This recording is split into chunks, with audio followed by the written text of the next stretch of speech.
because I'm actually I ended my career as an audio vestibular physician rather than an ENT surgeon, so I changed my specialty, becoming more a physician than a surgeon. So it's long since I have given up the knife. So my talk is on mindfulness meditation and my personal experience with it, along with some painful conditions that I suffered, which I will describe in detail.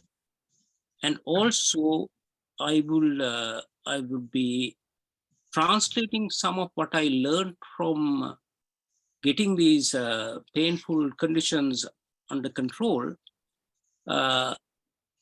with managing tinnitus. Of course, I will explain what tinnitus is, and pardon me if my medical terminology is a bit confusing to people who are not medical, but I'll make it as simple as possible.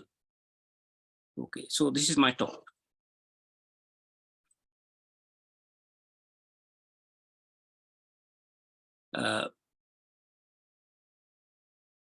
Can you see my screen well without this? Yes, we can see your screen. Yeah, very clear. Yeah. That's fine. So, you know, Siddhartha Gautama Buddha advised everyone to practice dana, generosity, really. And of course, sila, morality. And of course, bhavana, the meditation. Now, I began to realize that when I was a child, my parental generation probably did not understand bhavana, or it was kept out of their remit by the teachings in Sri Lanka at that time. So the stress was on dana and the sila, of course. But bhavana is quite important, which I learned much later as an adult. And if you think of bhavana, that is mindfulness meditation, sati, actually it probably could be traced right back to the origins of sort of civilization and mankind. It is possible that even cave-dwelling humans had some way of achieving some sort of divine connection.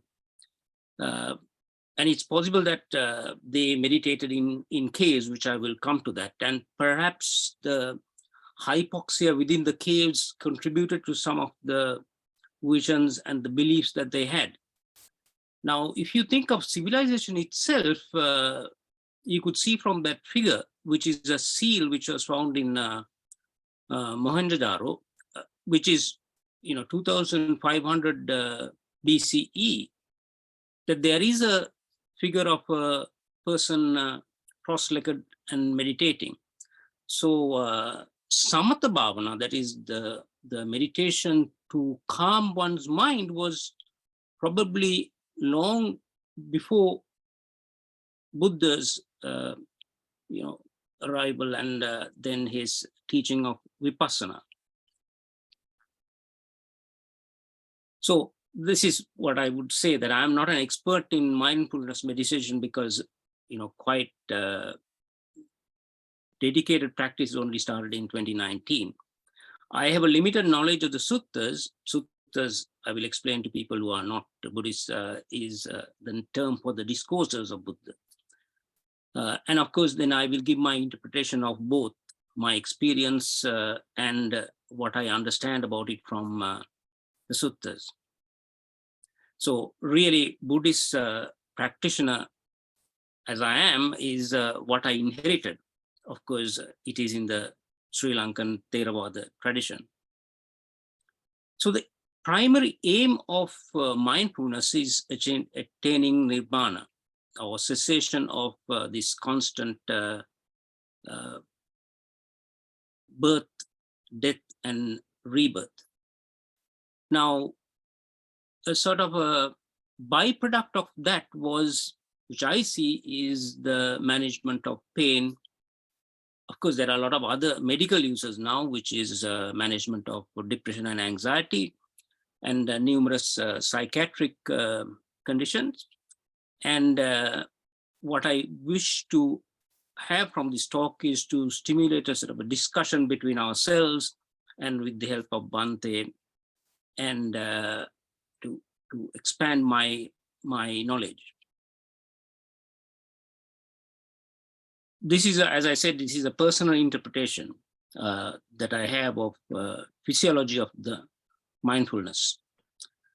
So going back to Lord Buddha, I found this picture of Siddhartha Gautama as a young prince, and there you'd see that his what prompted him to go on to consider being a wandering ascetic monk to seek the truth of what was happening universally.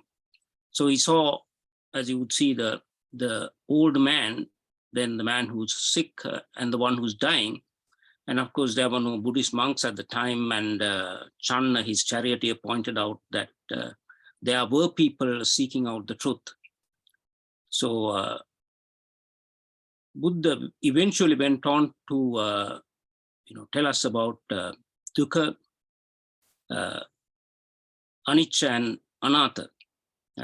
And anatta is, of course, the absence of a soul or a person is very unique for Buddhism.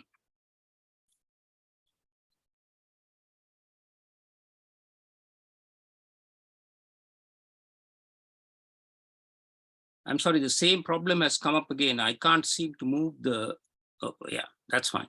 Yeah. So Dhamma is actually understanding of reality. It is not just understanding as one would sort of read and understand, but experiential understanding. And I'm particularly going to dwell on the fifth aspect of the Panchaskandhas, the 5 heaps. And it is described that the fifth is like a magician's trick. Now, I thought about this for a long time, what exactly this was, and I asked several of our Bhantes as well about this. And eventually I came to the idea what it really does. So I found this quotation by Iris Murdoch, that we live in a world of fantasy, a world of illusion. And she goes on to say that the task in life is to find reality. Now, we all know about Iris Murdoch. As she got older, she developed dementia, and when she died, she was almost like a small child.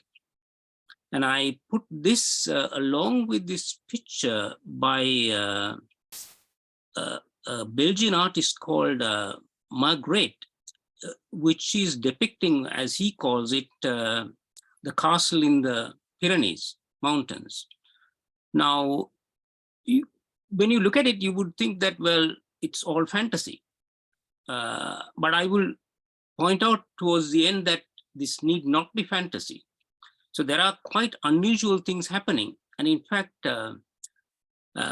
whole of consciousness seem to bring us into this perceptual reality, which at times doesn't seem quite real.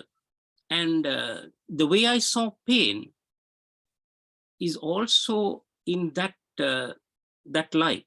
And that is what made me understand it better and learn to tolerate it, and then subsequently to develop some degree of immunity towards it. So Buddha went on to describe suffering. So this is universal suffering into 3 aspects. He considered and described the physical suffering, dukkha dukkha. And this is the physical suffering of pain in the body and the associated mental reaction to it. Then, of course, there is the suffering of change or impermanence, viparinama dukkha. And then, of course, the suffering of existence, which could only be nullified by attainment of Nibbana, where one would give up this craving for existence. So going on to this physical dukkha and the mental pain that follows, Sallata Sutta, actually the sutta which describes the second arrow, helps us to remove that mental pain. If the physical pain is there, why add another component to it and attach to it, which is in this sutta. So the two painful conditions that I suffered was inflammation of my left shoulder joint. It was probably traumatic because I did quite a lot of heavy gardening, lifting bags of gravel and compost. So I think I traumatized my left elbow. And it didn't come very suddenly. It gradually developed over a few days, and it was extremely painful. The other was I suffered a few sort of abrasions on my hand, and I developed a fairly severe cellulitis of my hand, which was a subsequent episode. So both these gave rise to very severe pain. So there's my hand. While doing gardening, you see that, because of the cold weather, it has turned red and a few cracks have appeared and they have got infected, despite the fact that I wear quite thick garden gloves. So that's what my hand looked like. So as any pain that one would have, we should not ignore it to say that, well, I can control the pain in whatever way, take analgesics or use mindfulness to control it. It's quite important to seek help and to come to the actual reason why it has happened, because if that is ignored, that crucial aspect is ignored, quite a lot of harm can occur. In fact, Buddha himself had a physician, Jivaka, to help him and the other monastics in case of an illness. So I had a lot of blood tests, ultrasound of the shoulder, which showed a fairly large joint effusion, surrounded muscles which were inflamed as well. So I needed the painkillers, yes, the analgesics, and of course I needed a fairly strong dose of flucloxacillin, which is a very strong antibiotic. And of course, then I had a very good physiotherapist who helped me along to tolerate the pain and go on with the exercises. Now, I didn't need very strong analgesics in the range of sort of codeine-based drugs. I could manage with the paracetamol and some ibuprofen as non-steroidal anti-inflammatory agents. And in the physiotherapy, I found that the use of mindfulness to dissociate myself from this shoulder pain was very helpful in engaging in the physiotherapy, which if it was painful, I would have sort of shied away from it. So the pain was actually in the range of 9 and 10 if I were to draw a scale from 1 to 10. So what I use for mindfulness meditation is what most of us are familiar with, is the Anapana Sati Sutta. So the mindfulness of breath. And the way I do it might be slightly different from others. Let me explain. I too do this body scan of attaining the upright posture. Of course, I say seated in a chair because I have a few lumbar disc problems. I can't sit cross-legged like this. I don't keep the hands in that posture. I tend to sort of interlock my fingers. It gives me a sense of symmetry. And now this is quite unique to what I do. I sometimes wear a pair of gloves. I'll give you the reason for it. And I sometimes put on sound defending, these headphones as well. Actually, it brings out the physiological tinnitus that I have, which we all should have. It's quite normal. Now, I found it quite interesting that there are some medical reports of using immersion tanks and sort of sensory deprivation. And I think in the process of meditation, there is some degree of sensory deprivation that takes place that focuses or enhances the mindfulness to a greater depth. And what I find in the process of meditation is that my sensation of my hands start to disappear. And subsequently, as it progresses, the feeling in the face tends to disappear. And I thought why this would happen. Then I recalled, what I know of the sensory cortex in the brain, where the brain receives these sensations from our body. And if you look at that, you would notice that the hands and the face are a very large area of that. So these regions actually have a lot of sensation.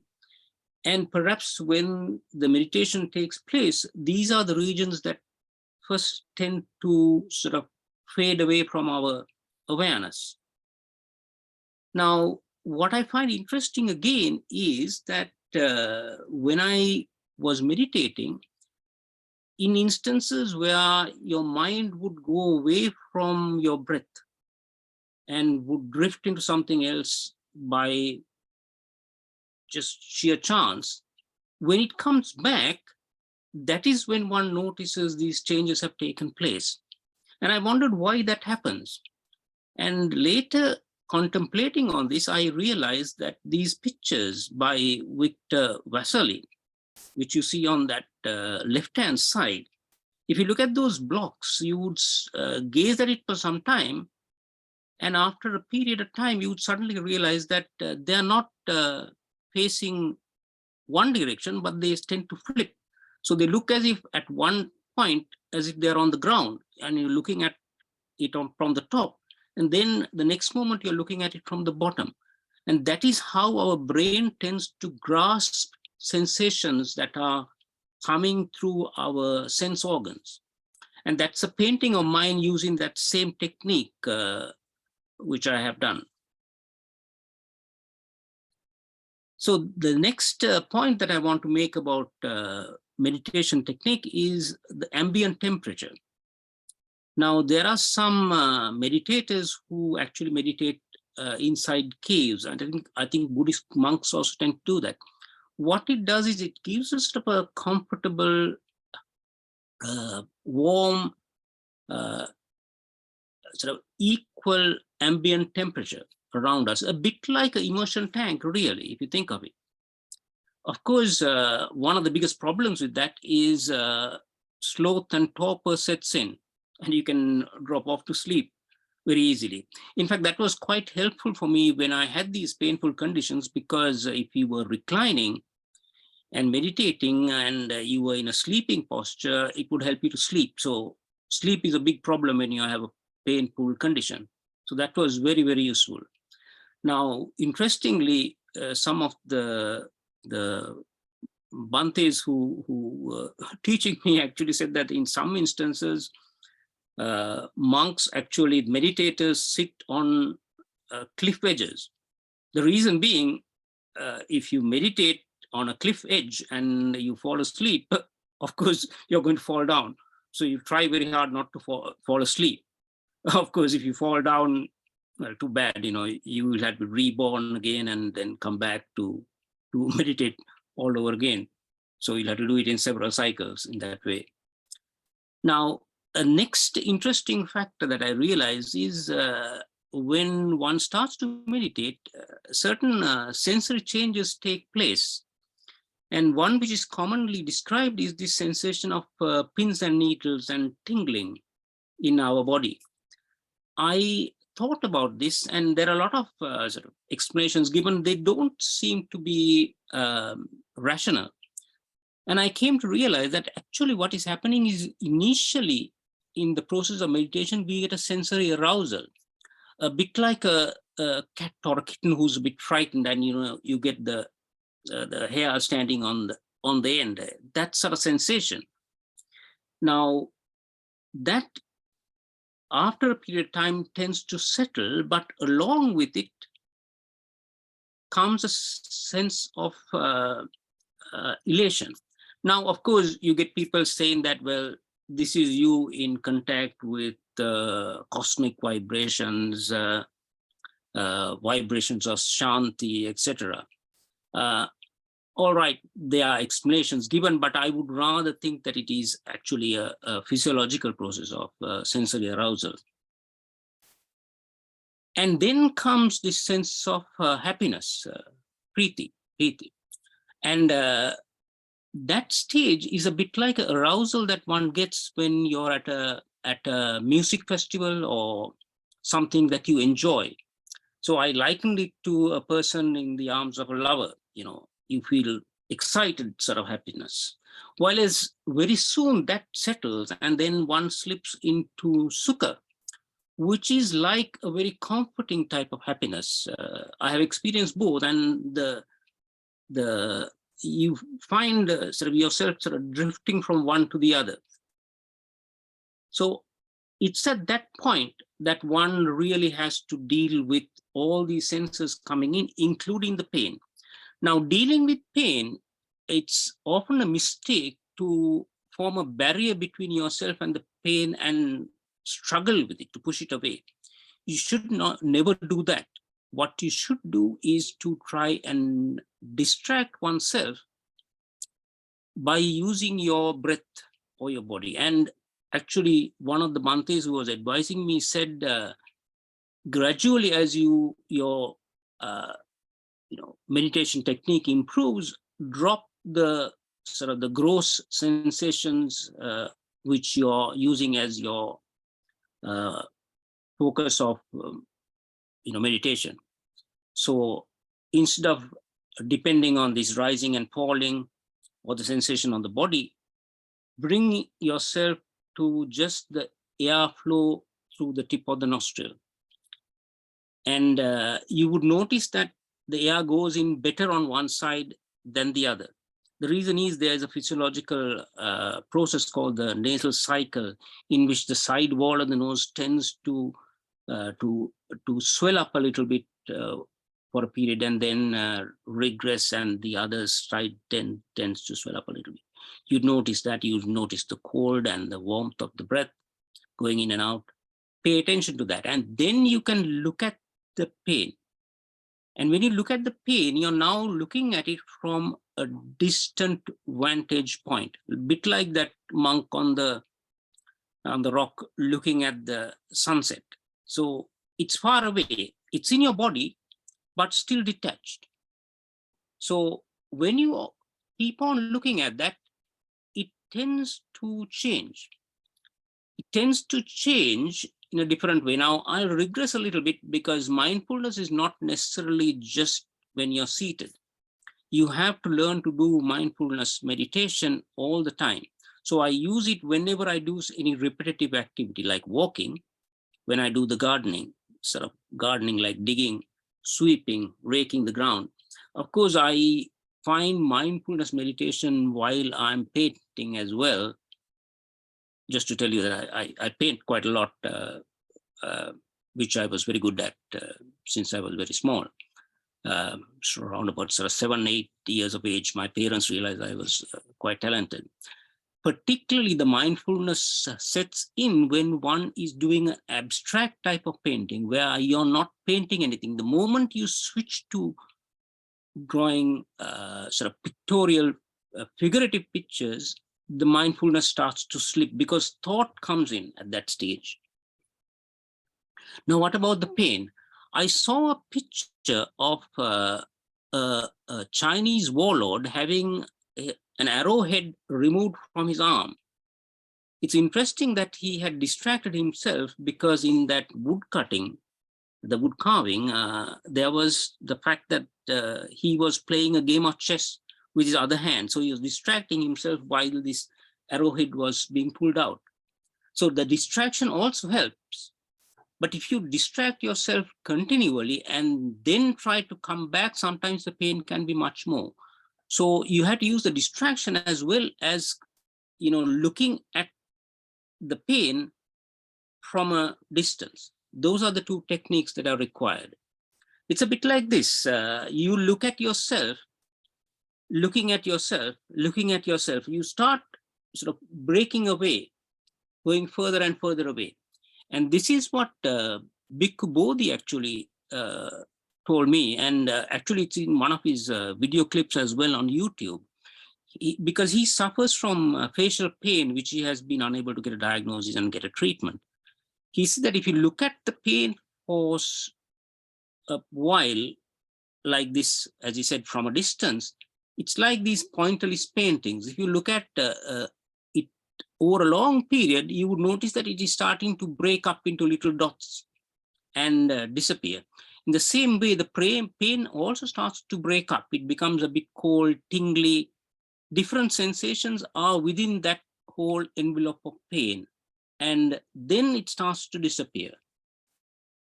Now, let's again diverge, sort of deviate a little bit and tell you some other facts. Let's consider the other extreme of pain, pleasure, sense pleasures. Now, we know about hedonism by the Western practitioner Epicurus in sort of the 341 BCE, which is centuries after the Buddha. He believed that the best thing in existence is giving to these sense pleasures. Of course, what it would lead to is sort of Bacchanian type of drinking and orgies.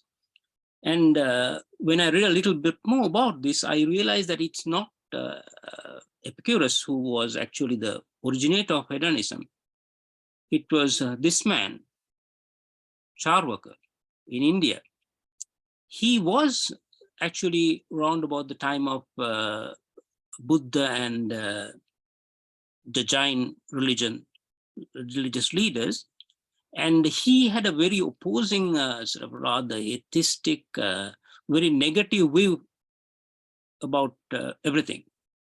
And quite interestingly, Sariputta and Moggallana, the two chief disciples of Buddha, were initially followers of Charvaka. And consider this, Markandeya, in the Markandeya Sutta, when he came to Gautama Buddha and with a certain degree of arrogance and wanting to sort of challenge him, he found himself sort of overwhelmed by Buddha's teachings. And in the Markandeya Sutta, Buddha describes this, that hedonists tend to sort of mislead themselves, indulge in these pleasures, not realizing that this leads to more and more craving. It's a bit like the leper described in Markandeya Sutta, where the leper cauterizes his painful lesions in the body with a flame, and despite the fact that the flame itself is damaging him. So, in a way, what I'm found and what I'm telling you is that by meditation, mindfulness meditation, one develops a tolerance to the pain and the suffering. You adapt to it. But it's not really to live with it, but to live without it. You develop a sense of resilience. You would learn a sort of equanimity to both the pleasures as well as the pain. And I realized that if pleasure is so transient, you can only taste the taste of sugar as long as it lasts in your mouth. It's gone after that. So in the same way, pain on the other extreme is also something which you can adapt to and notice that it is also transient. So in a way, that is vipassana, a knowledge, an experience of impermanence in both these, pain as well as pleasure. So consider this, as Buddha described it from the aspect of vipassana, is that he doesn't describe the mind separate from the body. It's a mind-body complex, as I would think that the body is the shadow of the mind. If you look at it the other way, the mind seems to be the shadow of the body. And very often this symbolism is used by Buddha about the burning lamp. Now, if you consider the lamp itself as our body being consumed or burning with the life being that flame, what is there in the flame? It is the heat. The heat is our craving, our karma, the karma vipaka. So what is the consciousness in that? It's just a mere vibration of the atoms and the molecules within the flame. So there is really nothing there. And there again, something which is not understood by many is our memory and the thought proliferation that goes with it. Because when one is meditating, this memory and thought proliferation has to be abandoned. Or even if not abandoned, it comes into your awareness, you observe it dispassionately. And there is this quotation by William Blake, which actually states that we have these memorable images that come, and we grasp them. In vain the dreamer grasps these joyful images, but they just disappear. A bit like the smoke, they keep changing, dependent on the breeze at that time. So I took a full montage of my pictures of myself as a young man, as a child, as I'm now, and with my brother. And I even projected myself and aged my photograph to be about 100. These are all just, just smoke. And if I consider these images to be remote, the memories I have of my son, which is this, is also just as remote. It's another person altogether. So you see, that's all gone. So the future is all gone. And if I go on to this is from one of my plays that has been performed in UK, where there's a line which says, the past is a fading memory. The future is an unfulfilled dream. So the only reality is the sliver of existence in this present moment. So now we come to this sound of silence, which is something which we all experience. So I told you about the headphones that I put on. So it cuts out the external noise. And now think about your body scan. In your body scan, you become aware of your body, the clothes on the body. And our hearing also has a sensation like that. Instead of hearing external sound, the sound of silence, as we call it, which is actually physiological tinnitus, is the hearing, the auditory pathway detecting itself, which then sounds like crickets or cicadas. And Siddhartha Gautama, when he was meditating, of course, if he was under a tree near a waterfall, he would have heard the water. But if he was in a quiet environment, he would have noticed the same sound of silence.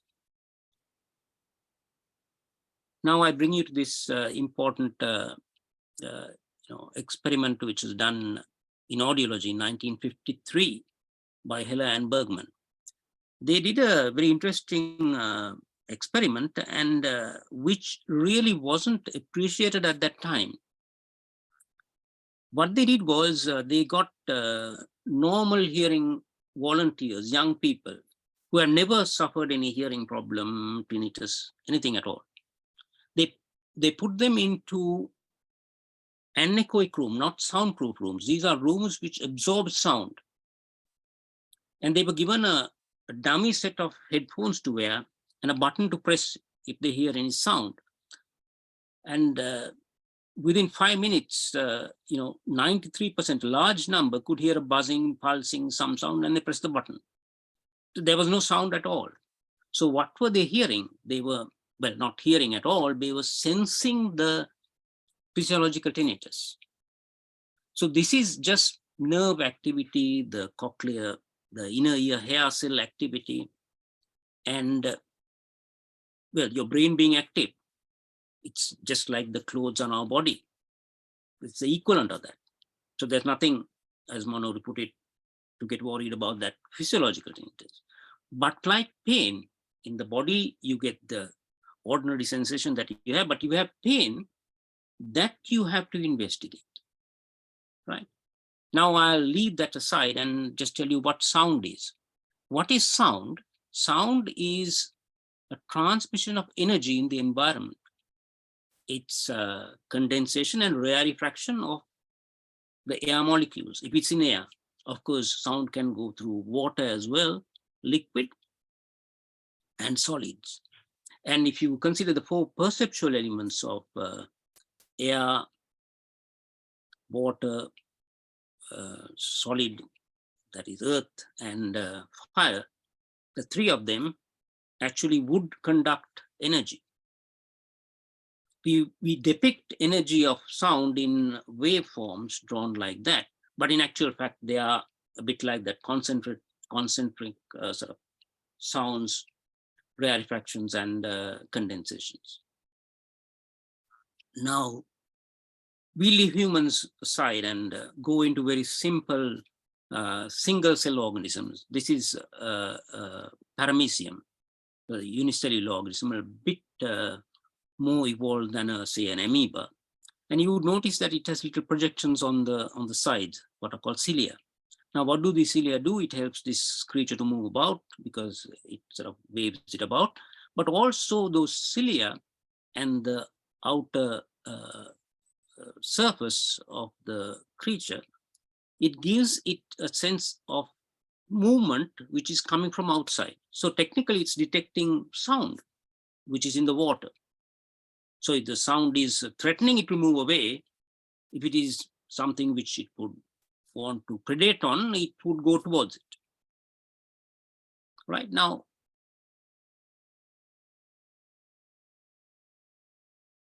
let me take you down to the ocean, to fish, far more evolved than that. Now, let me put it to you, fish actually don't have ears. They have in their body another organ which detects sound, and that organ is along the full length of the fish. You would notice it if you look at a fish, right? And dolphins and porpoise use sound to paralyze the fish, to sort of drive them about, hurt them before they actually pounce on them and catch them. They use sound. They emit clicks and beeps. And what is this organ? It's called the lateral line organ. You could see it there from the head to the tail of the fish. And the water goes into it. And inside that, there are little cilia, little projections, which will wave about when there is a sound that hits it.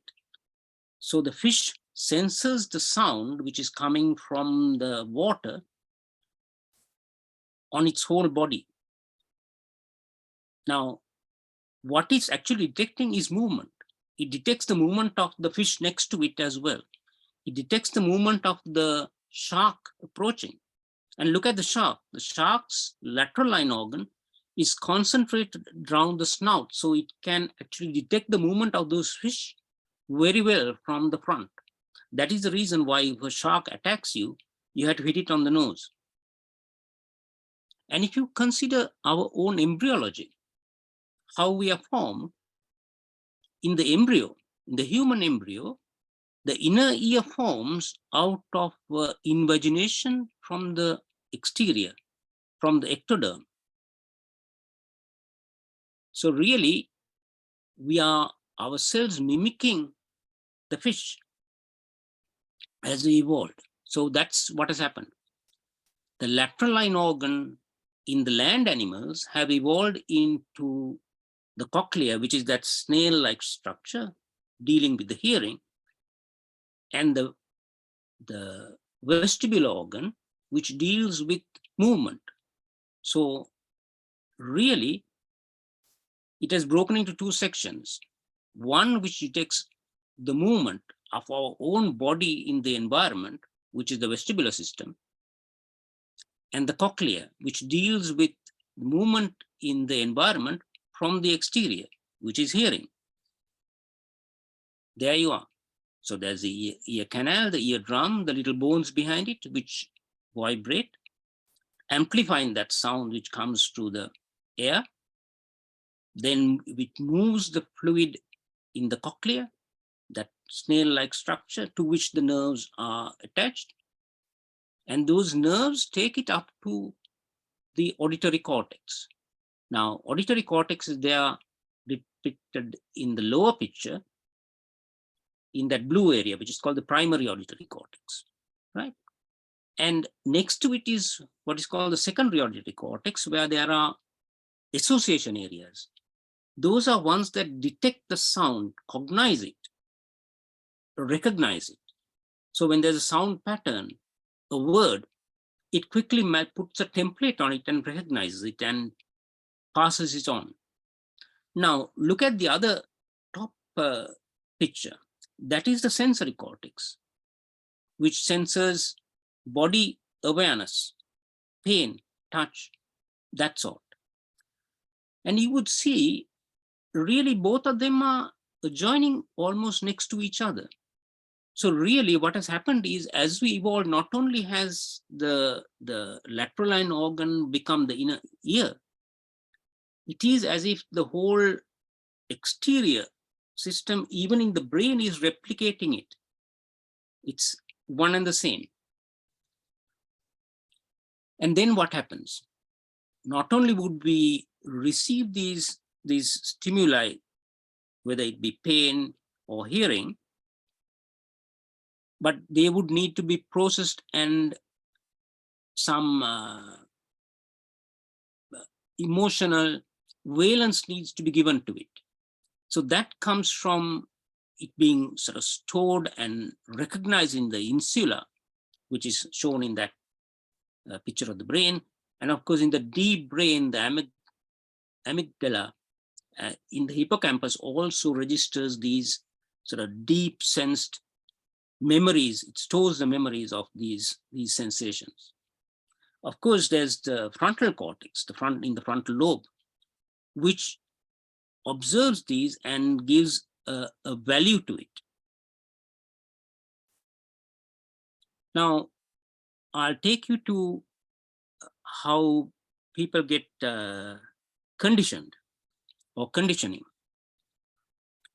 There's a classical conditioning described by Pavlov, where you give food to a dog and the dog would salivate. If you ring a bell to the dog would not associate any food with it, so would not salivate.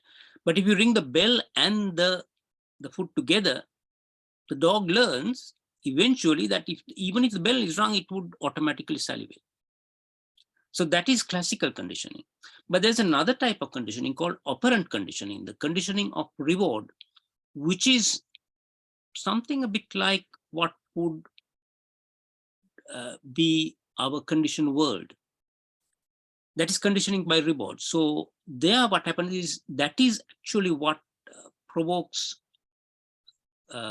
behavior like addiction, addiction to gambling, as I put it there, addiction to sense pleasures, because it rewards you.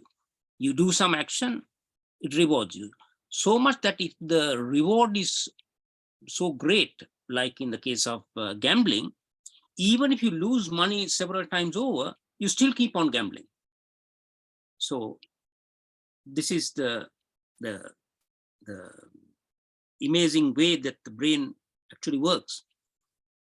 Now, coming back to these phantom sounds. So there are several types of phantom sounds. There are ones which are called hallucinations. It is a complex sound of a person talking, often persecutory. Now, these come from, they're not tinnitus, they're actually what are called auditory hallucinations, and usually a mental illness like schizophrenia. Then, of course, there are other sounds which are actual sounds. They are somato sounds. They're really there, but we don't notice them very often. The sound of breathing. If your eustachian tube from your nose to the ear is a bit wider, you would hear that sound of it, like breathing. Then there is vascular turbulence of some sort, some tumors like glomus tumors in the ear, in the neck. They can cause a turbulent sound. Then there are muscle clicks like your palate clicking. And in that picture in the corner, you get a picture of a globus tumor, which is seen through the eardrum. Of course, you don't need to have a sound at all. If you have a hearing loss because you don't have hearing, just like the person putting the headphones on and cutting off all the sound, you might detect a tinnitus, sort of ringing, buzzing sound. So there's a person's hearing test result where the person has lost the hearing on one side. Very rarely these can be something significant, something important to detect. Here I have given a picture. It's a rare condition, acoustic neuroma. Of course, it's very important to detect because if you neglect it, it can press on the brainstem and cause severe problems and death.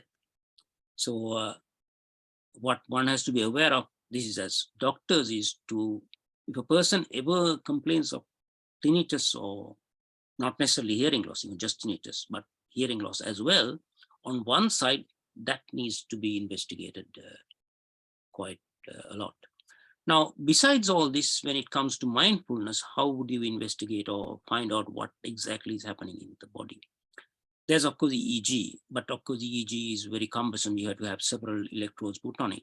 There are simpler ways of finding out what actually happens about this arousal that we get, and the modulation of the arousal, and then eventually diminution and the calming of the body.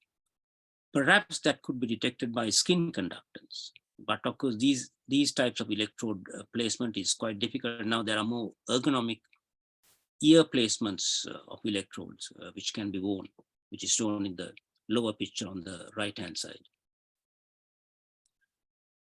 So mindfulness for meditation and control of pain is very similar to what one uses to manage tinnitus as well. So you deal it with in the same way, even if it's pathological tinnitus.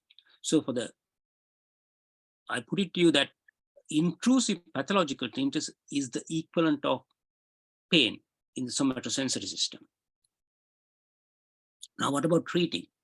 Of course, when it comes to pain, we have numerous analgesics, things like codeine, other more active drugs as well, which can be given either intramuscularly, intravenously. Of course, when it came to tinnitus, there are very few. In fact, doctors will tell you, well, they can be very dismissive as well, can say that, well, if you go with tinnitus, they will say, there's no cure. That's the wrong thing to say. It's not that there is no cure. What one should say is that there is no medication. Of course, there was medication. That's one. Lignocaine. Lignocaine is a local anesthetic. And it was actually discovered by accident. And it was written up as well at the sort of turn of the century time, and the papers were not even recognized. Much late in the 1970s, this had a revival of interest. The problem with lignocaine, the local anesthetic, is it actually doesn't act in the ear. It acts actually in the nervous system. It can be very toxic, and if you give a slight overdose, you can not only stop your tinnitus, you can stop a lot of other things, your heart as well. And if the heart stops with lignocaine, it really can't be shocked and started again either. Now, quite interestingly, I found that there is a Buddhist sutta on tinnitus, the sound of silence, but it is not in the Theravada text. It is in the Mahayana canon, Surangama Sutra. And Ajahn Sumedho actually refers to this. And I have read it, but what happened to it? Why did it disappear from the Theravada tradition? I think what may have happened is it probably was there, And it was probably burnt in one of these, our book burning, tradition that was there in the Mahavihara, maybe it got burnt. Possibly not. I mean, we never know. Some scholars even say that Surangama Sutra is a fabrication completely. It's something written up by somebody else. It was not in the Buddhist canon at all.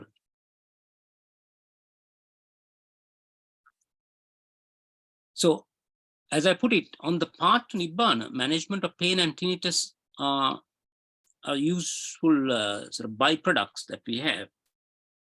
And there are other potential uses for mindfulness. It might explain this other therapeutic process that is being used to explain EMDR, eye movement desensitization and reprocessing, which is used for managing a lot of stressful conditions like post-traumatic stress disorder. Mindfulness has been talked about in post-traumatic stress disorder, but not much has been done on that. Then in physiotherapy for management of painful contractures, and it could be used as well to have a controlled clinical trial in getting a group of patients to be taught mindfulness meditation to control pain, to see how that cohort compares with a group which has not been taught this. Then, of course, the other possibility is that mindfulness might be useful for people who are contemplating going to Mars and to distant planets, because that period of isolation would be helped by learning mindfulness and being able to cope with it. So post-traumatic stress disorder, this is the painting called, I think it's called the 1,000-mile stare of a soldier in the Vietnam War who has been sort of traumatized. He's sort of gazing like that. There are quite a lot of people like that who are traumatized. Now, I come towards the end now. So there are plausible explanations to what we sense out of mindfulness meditation. It's not only for just pain and tinnitus, as I said. I leave you with this quotation by Picasso: "What you imagine is real." Well, it is in a sense, but what I would say is what you imagine, you think is real. Now, let's come to this picture of Margaret. And I said, it looks fantastic. And, people would say that, well, that's magic. Let me put it to you, that's not magic. If I told you, actually, I took a photograph of that and I actually saw it with my eyes and I say it's true, would you believe it? The explanation to that is that is a helium-filled balloon just floating above the water. So there you are. Thank you.